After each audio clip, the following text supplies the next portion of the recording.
अच्छा जी, अब हम स्टार्ट कर लेते हैं अगला unit, respiratory disorders, chapter number 11, ठीक है, पीडियाट्रिक्स से। तो इसमें सबसे पहले जो है मैं आपको बता देती हूँ कि पीडियाट्रिक्स को हम पीडियाट्रिक पल्मोनोलॉजी को बहुत तरीक़ों से जो है क्लासीफाई करते हैं, जिसमें एक जो है हमारे पास एक जो पॉपुलर वे है वो है कि इसको हम 3 हिस्सों में करते हैं, जिसको हम कहते हैं क्लिनिकल पीडियाट्रिक क्लासिफिकेशन। अब इसके अकॉर्डिंग सपोज़ करें कि अगर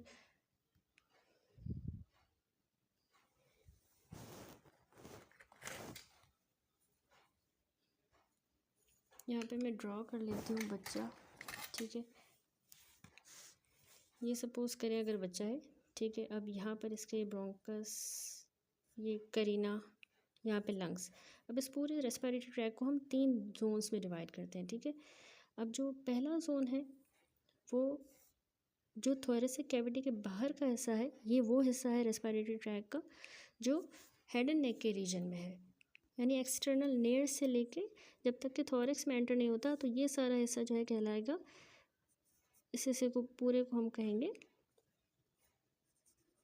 एक्स्ट्रा पल्मोनरी, ठीक है, या extra pulmonary, extra thoracic, outside the lung, outside the thorax.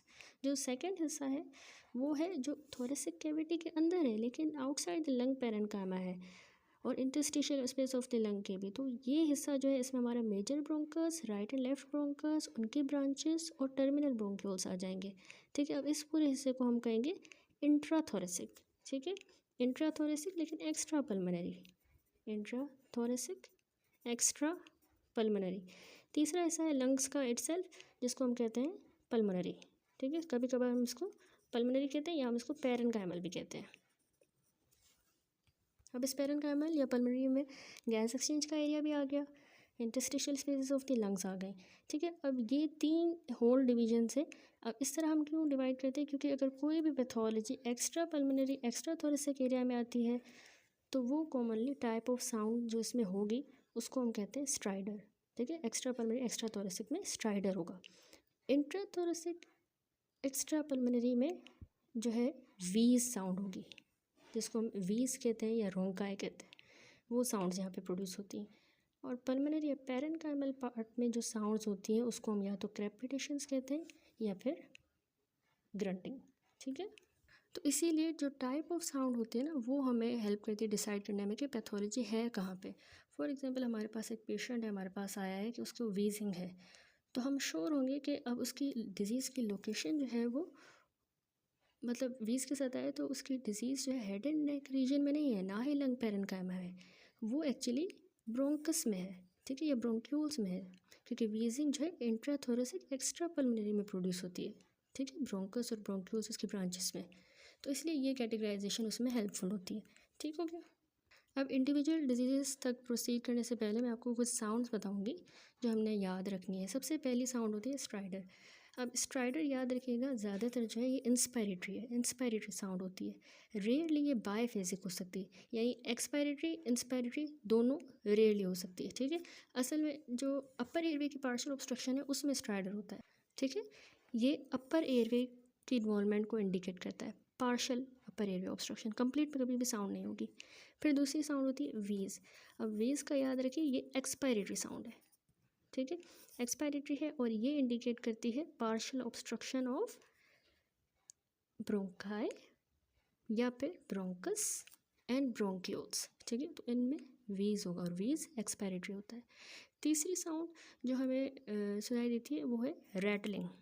अब रैटलिंग ऐसी साउंड होती है जो actually secretions in the tracheobronchial tree की वजह से होती है, ठीक है। अब ये इंस्पिरेटरी भी हो सकती है या एक्सपायरेटरी। अब ये होती क्या है, क्या इंडिकेट करती है, ये इंपॉर्टेंट क्वेश्चन है, पास्ट में भी आता है, ठीक है, जो मैं आपको आगे बताऊंगी। और एक और थिंग है ग्रंटिंग। अब ग्रंटिंग जो है ये भी एक्सपायरेटरी साउंड है, एक्सपायरेटरी। अब ये एक्चुअली तब प्रोड्यूस होती है, याद रखिए, ग्रंटिंग जब सडनली ग्लोटिस क्लोज होता है ना, लेकिन इसमें मसला ग्लोटिस में नहीं है, ये इंडिकेट करती है एक्चुअली एल्वियोलर पैथोलॉजी को, ठीक है। इसमें ग्रंटिंग में एल्वियोलाई डिजीज्ड होते हैं, ज़्यादातर एल्वियोलाई का एक्चुअली कोलैप्स हो जाता है या टेंडेंसी होती है कोलैप्स करने की। जिस तरह अगर बच्चा है जिसको हाइलिन मेम्ब्रेन डिजीज़ है, स्पेशली जिस तरह ARDS बच्चे को ARDS एक्यूट रेस्पिरेटरी डिस्ट्रेस, तो उनमें बच्चों को ये ग्रंटिंग होगी, ठीक है, उनमें ग्रंटिंग होगी, तो वो ग्रंटिंग के साथ प्रेजेंट करेंगे। अब ये है क्या ग्रंटिंग? सपोज करें अगर एयरवे को टेंडेंसी है कि वो कोलैप्स हो जाएगा, तो बच्चा उस कोलैप्स को प्रिवेंट करने के लिए एक पॉजिटिव प्रेशर जनरेट कर रहा है अपने पूरे एयरवे में, तो वो इंटर्न जो है रिफ्लेक्सली सडनली ग्लोटिस को क्लोज कर रहा है, तो उससे एक साउंड प्रोड्यूस हो रही है इस तरह से, ठीक है, वो ग्रंटिंग है। तो ये एक तो एक्सपायरेशन के दौरान ये अचानक से ग्लोटिस सडनली क्लोज हो रहा है, उससे मतलब नेचर जो है इंश्योर कर रही है कि कोलैप्स ना हो जाए ग्लोटिस का, एल्वेलाई का। तो ये एक्चुअली एक्सपायरेटरी साउंड ही होती है, लेकिन ग्लोटिस पे प्रोड्यूस हो रही होती है और इंडिकेट कर रही होती है इस कोलैप्स को या impending collapse of the alveoli को, ठीक है। तो ये होगी ग्रंटिंग। याद रखिए, presence of grunting is a sign of severe lower respiratory tract illness, ठीक है। तो severe lower respiratory tract infection को, इलनेस को ग्रंटिंग इंडिकेट करती है। एक और साउंड है क्रेपिटेशन। अब क्रेपिटेशंस जो है ये कोई फिक्स पैटर्न शो नहीं करती इंस्पायरेशन या एक्सपायरेशन का, तो हम ऐसा नहीं कह सकते, लेकिन क्रेपिटेशंस एक्चुअली इंडिकेट कर रही होती है या तो एल्वियोलर पैथोलॉजी है, ठीक है, या तो इंटरस्टिशियल लंग डिजीज़ है, ठीक है, तो उसमें क्रेपिटेशंस होगी। अब एल्वियोलर जो है या तो वो पल्मोनरी इडीमा होगा, इंटरस्टिशियल भी हो सकता है, या एल्वियोलर, या म्यूकस कलेक्शन भी हो सकती है जैसे नमोनिया, या इवन पल्मोनरी भी हो सकती है जैसे कि ब्लड। तो मतलब कोई भी चीज़ एल्वियोलाई के अंदर है तो उसमें क्रेपिटेशंस प्रोड्यूस होंगी। तो ये डिफरेंट नॉर्मल साइंस हैं, साउंड्स हैं जो हमें मिलती हैं। अब जो है हम पीडियाट्रिक पल्मोनोलॉजी स्टार्ट करेंगे, जिसमें सबसे पहला टॉपिक जो है, स्टार्ट करने से पहले मैं आपको समझाऊंगी कि किस तरह पीडियाट्रिक एयरवे एडल्ट एयरवे से डिफरेंट है, ठीक है, क्या फ़र्क है दोनों के एयरवे में। अच्छा, सबसे पहली बात कि बच्चों में याद रखें कि चिल्ड्रन का जो नेक होता है वो शॉर्ट होता है, ठीक है, बच्चों का शॉर्ट नेक है। बच्चों में जो है टंग भी लार्जर होती है, नेक शॉर्ट है, टंग जो है बच्चों की लार्ज होती है, याद रखिएगा, ठीक है। अब बच्चों का जो लैरिंग्स है, लैरिंग्स उसका हाई भी होता है और एंटीरियर भी होता है, ठीक है, उनका एपिग्लोटिस भी हाई होता है। अच्छा, पहले लैरिंग्स का याद रखें कि इनका लैरिंग्स जो है बच्चों का एंटीरियर भी होता है, एंटीरियरली, और हायर होता है। हायर का मतलब है सेफेलेड, ठीक है, सेफेलेड मौजूद होता है, ऊपर होता है, हायर होता है, एंटीरियर होता है। अब बच्चों के इसका पीडियाट्रिक एयरवे का जो नैरोवेस्ट पार्ट है वो ग्लोटिस पे नहीं है, वो एक्चुअली सब ग्लोटिक रीजन होता है। ये भी एक MCQ है, ठीक है, सब ग्लोटिस इनका नैरोवेस्ट रीजन होता है, ठीक है। और सब ग्लोटिस का लेवल कितना होता है? सब ग्लोटिस याद रखें क्रिकोइड कार्टिलेज के ही फ्रंट पे होता है, ठीक है, क्रिकोइड कार्टिलेज भी आ सकता है BCQ में, या सब ग्लोटिस, तो ये नैरोवेस्ट पार्ट होता है इनके एयरवे का। इसके अलावा बच्चों में याद रखें कि एपिग्लोटिस जो है वो लॉन्ग होता है, फ्लॉपी होता है, ठीक है, और ये एपिग्लोटिस इनका जो है C2 C3 लेवल पे होता है, ठीक है। तो एपिग्लोटिस भी देखें हायर प्लेस्ड है बनस्पत एडल्ट के। इसके अलावा कैरिना या कैराइना जिसको कहते हैं, ब्रांचिंग जो होती है ब्रोंकस के 2 हिस्सों में, तो कैरिना जो है T4 लेवल पे होता है, ठीक है, ठीक है। कैराइना जो है बच्चों में याद रखिएगा कि T4 लेवल पे होता है, ठीक है, T4 लेवल, जबकि एडल्ट्स में जो है कैराइना, एडल्ट्स में ये T2 लेवल पे होता है, ठीक है, और चिल्ड्रन में 4 में T4 पे, एडल्ट्स में T2, और बच्चों में ये वाइड भी होता है कैराइना, ठीक है। तो अब इसमें जो 2 इम्पॉर्टेंट MCQs है वो याद रखें कि बच्चे जो होते हैं वो ओब्लिगेटरी नोज़ ब्रीदर होते हैं, ये आपने बात याद रखनी है, ठीक है। ये उनका पैटर्न ऑफ ब्रीदिंग है कि वो नोज़ से सिर्फ ब्रीद करते हैं, ये माउथ से ब्रीद नहीं करते जब तक कि कोई अनलेस कोई मैन्योवर या कोई ऐसी चीज़ नहीं है, चॉकिंग नहीं हो जाती, वरना जो है ये सिर्फ माउथ से, नोज़ से ही ब्रीद करते हैं, माउथ से नहीं करते, ठीक है। ऑब्लिगेटरी नोज़ ब्रीदर है, इसीलिए अगर बायलेटरल ऑब्स्ट्रक्शन होती है, दोनों नाक बंद हो जाते हैं, तो वो बच्चों के लिए प्रॉब्लम है, ठीक है। दूसरी इंपॉर्टेंट बात कि क्यों बच्चे ब्रीद और सक दोनों एक साथ क्यों करते हैं। इन्फेंट्स जो है ये काम दोनों करते हैं, एडल्ट्स में ऐसा नहीं होता, ये पॉसिबल भी है क्योंकि बच्चों में लैरिंग्स और एपिग्लोटिस हायर है, तो इसलिए ये दोनों प्रोसेस उनके साथ होते हैं, सकिंग भी और ब्रीदिंग भी, ठीक है। ये 2 पॉइंट्स आपने इंपॉर्टेंट याद रखने हैं। They can breathe and suck together because of higher placed larynx including epiglottis, ठीक हो गया। तो ये 2 इंपॉर्टेंट MCQ पॉइंट्स हैं, आप नोट्स में लिख सकते हैं। अब जो है आ जाए कंजेनिटल डिसऑर्डर पे सबसे पहले हम देखेंगे। तो पहला जो है पल्मोनरी कंजेनिटल डिसऑर्डर है वो है कॉर्नल अट्रेशिया। सबसे पहले हम एयरवे से स्टार्ट कर लेते हैं, नोज़। तो नोज़ से रिलेटेड है कॉर्नल अट्रेशिया। अब यहाँ पर देखिए इन्होंने कॉर्नल अट्रेशिया में जब भी अट्रेशिया होता है तो लूमेन नहीं बनता, तो एयर जो है वो एट्रेशिया पे लूमेन नहीं बनता, एयर जो है वो एक्सटर्नल लेयर से बैक ऑफ द एयरवे में नहीं जा सकती और हैंस लोअर रेस्पिरेटरी ट्रैक में नहीं जा पाएगी, तो इसको हम कहते हैं कॉर्नल अट्रेशिया। ठीक है, अब इसमें पहली बात याद रखें कि ये एक मोस्ट कॉमन कंजेनिटल एनॉमली है नोज़ की। ठीक है, नोज़ की। अब इसमें सबसे पहले तो हम केस देख लेते हैं। केस इन्होंने जो बताया है कॉर्नल अट्रेशिया से, इन्होंने बताया कि फुल टर्म न्यूबॉर्न इन्फेंट है। ठीक है, उसको एपिसोड्स हुए हैं साइनोसिस और एपनिया के। ठीक है, which are worse when he is attempting to feed. ठीक है, जब स्पेशली जब बच्चा फीड ले रहा है उस टाइम पे उसकी साइनोसिस और एपनिया और ज़्यादा वर्स हो रहे हैं। इसके अलावा he is better when he is crying, रो रहा है तो बिल्कुल सही है। फीडिंग ट्यूब भी उसकी जो है आइदर नेयर से नोस्ट्रल से पास नहीं हो रही, फीडिंग ट्यूब किसी भी नोस्ट्रल से, तो ये एक्चुअली बायलेटरल कॉर्नल अट्रेशिया का केस लग रहा है। ठीक है, अब इसमें आपने सबसे पहले पॉइंट ये याद रखनी है कि ये मोस्ट कॉमन एनॉमली होती है नोज़ की। ठीक है, इसमें जो होता क्या है इसमें एक्चुअली कंजेनिटल ऑब्स्ट्रक्शन हो जाती है। ठीक है, कहाँ पर? एट द लेवल ऑफ कोने ऑफ द नोज़ पे ऑब्स्ट्रक्शन हो जाती है कंजेनिटली, तो वो एयर फ्लो को ऑब्स्ट्रक्ट करेगी। अब ये कंडीशन याद रखें फीमेल्स में ज़्यादा कॉमन है, जिसका रेशो है 2:1। वजह क्या है? वजह इसमें कॉज है। अब कॉज में आपने 2 थ्योरीज याद रखनी है। पहली थ्योरी ये है कि इसमें बच्चों में एबनॉर्मल परसिस्टेंस होती है बक्कोफेरेंजियल मेम्ब्रेन की। ठीक है, बक्कोफेरेंजियल मेम्ब्रेन हमें पता है कि वो डिसअपीयर हो जाती है नॉर्मली एज के साथ, लेकिन अगर ये परसिस्ट करेगी पोस्ट नेटल पीरियड में तो ये अट्रेशिया करवाएगी। ठीक है, दूसरी थ्योरी है failure of oropharyngeal membrane to rupture. ये परसिस्ट कर रही है और ओरोफेरेंजियल मेम्ब्रेन रप्चर नहीं कर रही, तो वो रप्चर नहीं होगी तो वो ऑब्स्ट्रक्शन करवाएगी। ठीक है, तो अब जो टाइप ऑफ ऑब्स्ट्रक्शन है जो इसमें हमें मिलेगी वो या तो बोनी होगी या मेम्ब्रेनस होगी। ठीक है, याद रखें बोनी ऑब्स्ट्रक्शन ज़्यादा कॉमन है, 90% केसेस में मिलती है, और मेम्ब्रेनस ऑब्स्ट्रक्शन हमें 10% केसेस में मिलती है। अब टाइप्स क्या है इसकी कॉर्नल अट्रेशिया की? इसमें 2 तरह की टाइप्स हो सकती हैं, या तो ये यूनिलेटरल हो सकता है जो कि ज़्यादा कॉमन है, या फिर ये बायलेटरल हो सकता है। ठीक है, जो कि इतना कॉमन नहीं है लेकिन सिवियर होता है। यूनिलेटरल मतलब एक साइड पे बंद होगा, अट्रेशिया होगा। अब यूनिलेटरल वाला एसिम्टोमेटिक होंगे बच्चे, क्योंकि बच्चा को इतने सिम्टम्स नहीं होंगे। ठीक है, और ये तब अटेंशन पाएगा चाइल्डहुड में या एडल्टहुड में जब medical attention is sought for another reason. ठीक है, क्योंकि एसिम्टोमेटिक की पता ही नहीं लगता, तो किसी और रीज़न के लिए बच्चा आएगा तब पता लगेगा तो इसको यूनिलेटरल कॉर्नल अट्रेशिया है। लेकिन बायलेटरल जो है ना वो न्यूनेटल पीरियड में होगा।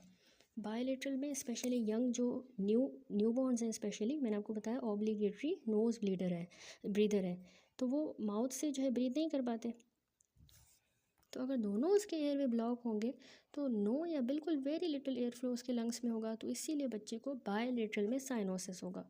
तो साइनोसिस होगा जब, तो बच्चे को हाइपोक्सिया होगा, सीएनएस इरिटेशन होगी, वो रोएगा। बच्चा जब रोएगा तो वो अपना माउथ ओपन करेगा और इनएडवर्टेंटली वो अपने माउथ से फिर ब्रीथ करेगा, रोने के दौरान स्पेशली। ठीक है, माउथ से। तो एयर फ्लो जब माउथ से हो रहा होगा तो बच्चे की साइनोसिस इंप्रूव हो जाएगी। अब बच्चा काम हो जाएगा, अब वो रोना बंद कर देगा। अब जब भी वो दोबारा रोएगा तो दोबारा वो नोज़ से करेगा ब्रीदिंग, क्योंकि वो ऑब्लिगेटरी नोज़ ब्रीदर है, तो दोबारा साइनोसिस अपीयर हो जाएगी।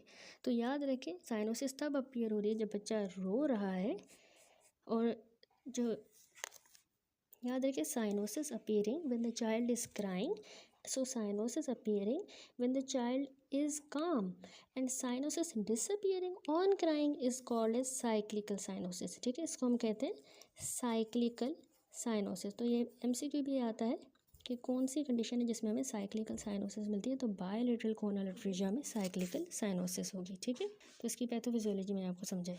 तो साइनोसिस जो है एट रेस्ट पे होगी, लेकिन जैसे बच्चा रोएगा तो वो डिसअपीयर हो जाएगी। अब आपने क्लिनिकली कैसे पता चलता है कि बच्चे को कॉर्नल अट्रेशिया है? इन्वेस्टिगेशन में सबसे पहले जिस तरह इस सिनेरियो में भी था, अगर फीडिंग ट्यूब या नेज़ोगैस्ट्रिक ट्यूब जब पास की जाएगी तो वो पास नहीं हो पाएगी। ठीक है, failure to pass NG tube more than 3 centimetre, ठीक है, वो पास नहीं होगी। लेकिन इसमें जो मोस्ट इंपॉर्टेंट कॉर्नल अट्रेशिया की इन्वेस्टिगेशन ऑफ चॉइस होती है वो है HRCT से ही ज़्यादा अच्छे से डायग्नोस होता है। ठीक है, इन्वेस्टिगेशन ऑफ चॉइस इसकी HRCT है। अच्छा, ट्रीटमेंट में इसमें जो है यूनिलेटरल अगर है तो उसमें हम सर्जिकल करते हैं, और ये लेट चाइल्डहुड में सर्जरी करेंगे, ठीक है, प्लान्ड सर्जरी होती है। लेकिन बायलेटरल अगर कोनल अट्रेजिया है तो इसमें ऑब्वियसली इमरजेंसी मैनेजमेंट करनी होगी, क्योंकि इसमें ये हो रहा है साइक्लिकल साइनोसिस हो रही है। तो इसमें फर्स्ट स्टेप क्या होता है हमारा बायलेटरल कोनल अट्रेजिया में, आपने इंश्योर करना है या तो ओरल एयरवे या तो आप बच्चे को इंट्यूबेट करेंगे। और अगर एक बार आपने इंट्यूबेट कर लिया है तो आप सर्जरी जो है नियोनेटल पीरियड में ही परफॉर्म करोगे, ठीक है। तो सर्जरी जो हम यहाँ पे करते हैं उसको कहते हैं ट्रांसनेज़ल अप्रोच के थ्रू करेंगे, ठीक है, याद रखिए। सर्जरी इसमें बायलेटरल में ट्रांसनेज़ल अप्रोच के ज़रिए जाएंगे और वो ज़्यादा बेटर है बनिस्बत ट्रांस पैलेटल अप्रोच के, ठीक है, बायलेटरल में। यहाँ पे भी इसने यही बताया कि कोनल अट्रेजिया में यूनिलेटरल या बायलेटरल सेप्टम होता है, नोज़ और फेरिंग्स के दरमियान एक सेप्टम आ जाता है, ठीक है। अब 90% केसेस में ये बोनी सेप्टम होता है, याद रखिए जो मैंने आपको बताया। 10% में ये मेम्ब्रेनस सेप्टम होगा। अब 7000 में से एक बच्चा जो है उस पर ये कोनल अट्रेजिया होता है, ये इसकी फ्रीक्वेंसी हो गई। अब अक्सर जो है मोस्टली दोनों का कॉम्बिनेशन भी मिल सकता है, बोनी और मेम्ब्रेनस दोनों साथ में हो सकते हैं। एक साइड पे मैंने आपको बताया यूनिलेटरल वैसे ज़्यादा कॉमन है बनिस्बत बायलेटरल के, और फीमेल में ये ज़्यादा कॉमन है ये अट्रेजिया। तो फीमेल टू मेल रेशो कितना है 2:1, ठीक है। अब इसमें कुछ एसोसिएशन है इस कोनल अट्रेजिया की, जिसमें कुछ सिंड्रोम्स हैं जो इसमें होते हैं बच्चों को, जिसमें एक इम्पॉर्टेंट है चार्ज सिंड्रोम। चार्ज सिंड्रोम जो है ना, ये CHD 7 जीन जो है उससे रिलेटेड, ये इसमें जो है ना म्यूटेशन होती है CHD 7 जीन में म्यूटेशन की वजह से। अब इसकी फुल फॉर्म क्या है, ये एग्जाम में भी आता है। C से बच्चे को आयरिस में कोलोबोमा होगा, हार्ट डिफेक्ट। H से हार्ट डिफेक्ट। A से जो है अट्रेजिया ऑफ क्वाने, ठीक है। इसके अलावा R से retardation of the growth. G से बच्चे को जो है जेनाइटो यूरिनरी या सिंपल जो है मेलफॉर्मेशंस होंगे। और E से जो है बच्चे को ईयर एनॉमलीज होंगी, ठीक है। तो ये चार्ज सिंड्रोम। इसके अलावा एक और एसोसिएशन है इन बच्चों को साथ में ट्रीटर कोलिन सिंड्रोम भी हो सकता है। कोनल अट्रेजिया वालों को कैलमन सिंड्रोम, वेटर सिंड्रोम, वेटर का फुल फॉर्म में वर्टिब्रल डिफेक्ट्स होंगे, इम्परफोरेट एनस, ट्रैकियोइसोफेजियल फिस्टुला। ई से जो है ट्रैकियोइसोफेजियल फिस्टुला एंड आर से जो है रीनल एसोसिएशन, ठीक है। और दूसरा ये चार्ज सिंड्रोम। तो ये एसोसिएशंस है कुछ कोनल अट्रेजिया की। अब एक और इम्पॉर्टेंट पॉइंट है इससे रिलेटेड, एक क्वेश्चन है कि अगर जो है इसमें सर्जरी हम कर लेते हैं कोनल अट्रेजिया की, स्पेशली बायलेटरल की, तो इसमें सर्जरी के बाद जो है ना एक कॉम्प्लिकेशन है, ग्रेनुलेशन टिश्यू बन जाता है और दोबारा से रीस्टोनिसिस हो जाती है। तो उसको हम कैसे मैनेज करेंगे, उसमें हम पढ़ते आए कि एक एजेंट है माइटोमाइसिन सी। तो माइटोमाइसिन सी एक्चुअली सर्जरी के बाद जो है वो ग्रेनुलेशन टिश्यू के चांसेस को डिक्रीज़ करता है, तो रीस्टोनिसिस के चांसेस को भी कम करेगा, ठीक है। तो माइटोमाइसिन सी दिया जाता है। अच्छा, तो अब एसोसिएशंस हमने देखी। पैथोजेनेसिस में मैंने आपको बताया या तो बकोफेरेंजियल मेम्ब्रेन परसिस्ट करेगी या फिर ओरोनेजल मेम्ब्रेन जो है वो रप्चर ही नहीं हुई। तो ये दो थ्योरीज इसमें मानी जाती हैं। अब क्लिनिकल फाइंडिंग्स क्या है, बच्चे में जो है एक साइड पे यूनिलेटरल जब ऑब्स्ट्रक्शन होगी तो इन्फेंट वैसे उसमें एसिम्प्टोमेटिक होता है, ठीक है। एक साइड से यूनिलेटरल नेजल डिस्चार्ज होगा बच्चे को, या फिर उसको परसिस्टेंट यूनिलेटरल नेज़ल ऑब्स्ट्रक्शन होगी जो कि इस डायग्नोसिस को सजेस्ट करेगी, ठीक है। अब इन्फेंट्स जिनको दोनों साइड्स पे बायलेटरल कोनल अट्रेजिया है तो उनको विगरस अटेम्प्ट्स होंगे to inspire and develop cyanosis, जो मैंने आपको बताया कि उनमें साइक्लिकल साइनोसिस होगी। रोएगा कराए तो रिलीव से साइनोसिस, क्योंकि माउथ से ब्रीथ करेगा। तो साइकिल ऑफ साइनोसिस जो है रिपीट होता है आफ्टर क्लोजिंग देयर माउथ, दोबारा चुप हो जाएगा, माउथ बंद करेगा, है ऑब्लिगेटरी नोज ब्रीथ है तो दोबारा से साइनोसिस हो जाएगी, ठीक है। तो साइक्लिकल साइनोसिस डायग्नोस हम कैसे करते हैं, वही कि कैथेटर जो है हर नोस्ट्रल से 3 to 4 सेंटीमीटर से आगे पास नहीं होगा, नेजोफेरिंक्स के अंदर कैथेटर नहीं जाएगा, एनजी ट्यूब नहीं जाएगी। दूसरा, atretic plate can be seen directly with the fibro optico rhinoscopy, ठीक है। फाइब्रो ऑप्टिको राइनोस्कोपी के जरिए हमें वो एट्रेटिक प्लेट नज़र आएगी, अट्रेजिया लूमन बंद होगा। बेस्ट इसमें मैंने आपको बताया HRCT करते हैं, हाई रेजोल्यूशन सिटी स्कैन के जरिए एनाटॉमी को अच्छे से व्यू करेंगे तभी अच्छे से डायग्नोज होता है। इन्वेस्टिगेशन ऑफ चॉइस यही है HRCT, ठीक है, कोनल अट्रेजिया की। अब आती है मैनेजमेंट, तो हम किस तरह बच्चे को मैनेज करेंगे कोनल अट्रेजिया में। मैनेजमेंट जो है ट्रीटमेंट में हमने prompt placement of N oral airway, ठीक है, जिसमें आपको बताया कि हम इंट्यूबेट वगैरह कर लेंगे।